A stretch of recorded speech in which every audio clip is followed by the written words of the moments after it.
Oke, hari ini kita bakal ngebedah satu kisah nyata yang benar-benar mind-blowing soal transformasi hidup. Kita bakal ngikutin perjalanan seseorang yang pernah ada di titik miskin yang paling ekstrim sampai akhirnya bisa mencapai tingkat kebijaksanaan finansial yang luar biasa.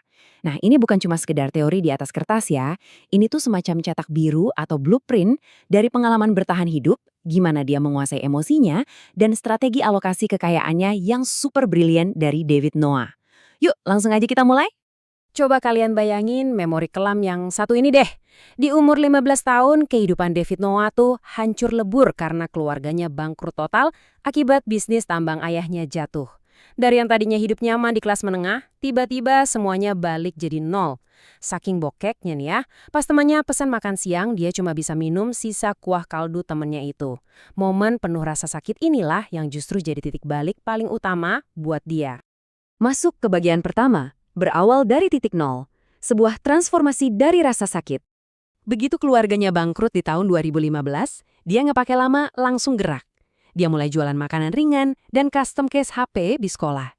Dan benar-benar nolak uang jajan dari orang tuanya. Terus, dari tahun 2017 sampai 2020, dia kerja jadi tour guide. Asal kalian tahu aja, dia kerja gila-gilaan. Selama 9 tahun full, tanpa ambil libur 1 hari pun. Dan tebak hasilnya, pas dia wisuda di tahun 2022, dia datang bawa Mercedes-Benz yang dibeli dari hasil keuntungan tradingnya sendiri. Semuanya dicapai tanpa utang dan dapat beasiswa penuh. Dari masa-masa susah jadi tour guide itu, dia sadar satu konsep brilian, arbitrase geografis. Karena dia targetin turis asing, dia pernah dapat tips 1 kali jalan itu $1.000. Bayangin, di tahun 2018 uang segitu setara 15 juta rupiah, padahal UMR waktu itu cuma sekitar $200. Dia langsung mikir, wow, modal asing itu kuat banget kalau dipakai di ekonomi domestik kita. Dapatnya dolar, belanjanya rupiah. Nah, ini jadi langkah taktis pertamanya buat ngumpulin modal. Lanjut ke bagian 2. Kekuatan tanggung jawab penuh. Ini soal ngebangun mentalitas yang ekstrim. Dia ini nerapin pendekatan tough love yang keras banget. Di kamusnya dia, dan bahkan buat timnya yang sekarang, kata nggak bisa itu udah bener-bener dihapus. Buat dia, kalau kalian bilang nggak bisa, itu bukan berarti hal tersebut mustahil. Itu cuma berarti, ya kalian belum cukup pinter aja buat temuin solusinya. Selalu ada jalan keluar kalau kita mau mikir keras. Nah, ini poin krusialnya, mentalitas kepemilikan ekstrim. Ini semacam tantangan langsung buat kita semua nih. Kalau mau ngebangun kekayaan, stop deh ngasih kendali hidup kalian ke orang lain. Berhenti nyalahin presiden, berhenti nyalahin influencer kripto gara-gara koin kalian anjlok, berhenti nyalahin kondisi market yang lagi berdarah-darah. Ambil alih mutlak semua kegagalan kalian. Sukses itu emang berkat Tuhan, tapi kegagalan itu murni 100% salah dan tanggung jawab kita sendiri. Ada satu ironi yang bener-bener bikin melek. Buat jadi kaya, kalian tuh sering banget butuh ego yang gede, ambisi yang berapi-api, dan keinginan kuat buat ngebuktiin diri. Misalnya pengen beli Lamborghini. Tapi, buat tetap kaya, aturannya muter balik 180 derajat. Ego yang agresif itu justru bakal bikin kalian bangkrut.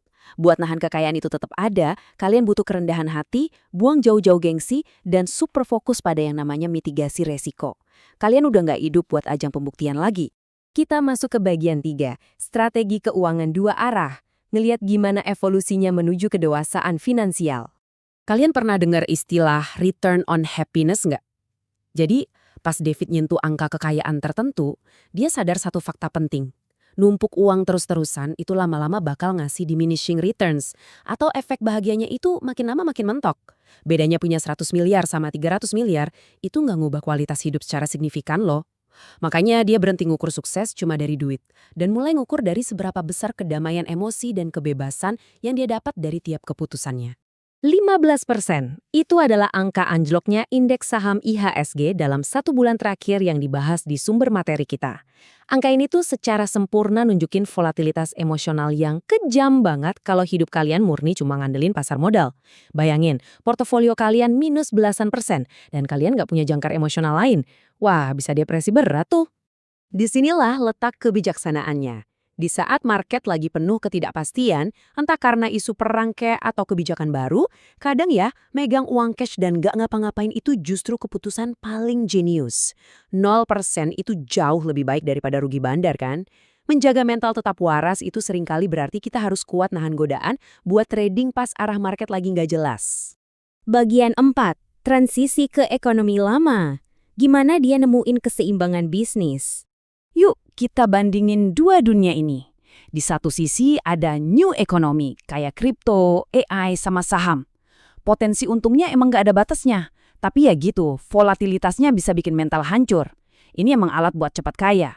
Tapi di sisi lain ada old economy, kayak toko emas, tradisional, bisnis F&B, atau properti. Bisnis kayak gini emang kelihatannya membosankan banget, jalannya lambat, tapi super stabil dan ngasih arus kas yang nyata. Jadi dia mindahin untung gede dari tradingnya yang bikin stres ke bisnis-bisnis kuno ini buat ngestabilin emosi dan ngejaga hartanya. Coba diinget-inget, kapan terakhir kali kalian lihat sebuah toko emas tradisional tuh bener-bener bangkrut dan tutup permanen? Hampir nggak pernah kan? Permintaan emas di Indonesia tuh kuat banget karena emas itu ibarat wujud ketidakpercayaan orang sama uang kertas. Nah, ketahanan industri kuno inilah yang bikin dia sengaja nyuntikin modal dan ngemodernisasi bisnis-bisnis fisik yang orang lain anggap ngebosenin ini. Angka 400 di sini bukan cuma sekedar pamer statistik. Ini adalah jumlah keluarga karyawan yang bisa makan dari bisnis-bisnis tradisional dia. Di titik inilah egonya benar-benar bertransformasi.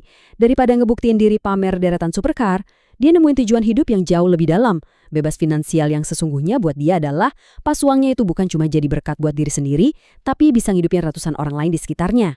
Terakhir, bagian 5, bertahan di era AI. Gimana kita bisa manfaatin teknologi zaman sekarang? Sekarang ini kita lagi ngalamin pergeseran yang gila-gilaan. Kalau dulu mau bersaing kalian butuh modal miliaran, di era AI hari ini, modal awal yang kalian butuhin itu nyaris nol. AI udah bikin lapangan bermain jadi rata. Skill yang paling penting sekarang bukan lagi cuma pinter ngatur modal, tapi taste and judgment, alias seberapa tajam selera dan kemampuan menilai kalian. Karena semua orang udah punya akses informasi lewat AI, yang bakal misahin si pemenang dari si pecundang, itu cuma seberapa bijak kalian ngasih perintah dan ngeeksekusi idenya. Terus, apa nih langkah konkretnya buat kita? Pertama, ambil kepemilikan ekstrim atas hidup kalian sekarang juga. No excuse. Kedua, pelajari mekanika dasar dari market kalian. Jangan cuma FOMO ikut-ikutan saran orang. Dan ketiga, nah ini yang paling berat, kalian harus ngotot bertahan. Kerja keras bertahun-tahun tuh seringnya nggak kelihatan hasilnya, sampai tiba-tiba kalian nyentuh yang namanya tipping point. Nah di titik itulah pertumbuhan eksponensial kalian bakal meledak. Sebagai penutup, coba deh renungin pertanyaan provokatif ini. Bakal manfaatin ekonomi baru dan AI ini buat ngebangun fondasi kebebasan kalian hari ini juga? Ataukah kalian mau tetap duduk diam, asyik nyalain sistem, dan ngeluh soal market, sementara orang lain terus melesat jauh ngelewatin kalian? Pada akhirnya, pilihan buat bertransformasi itu selalu ada di tangan kalian sendiri.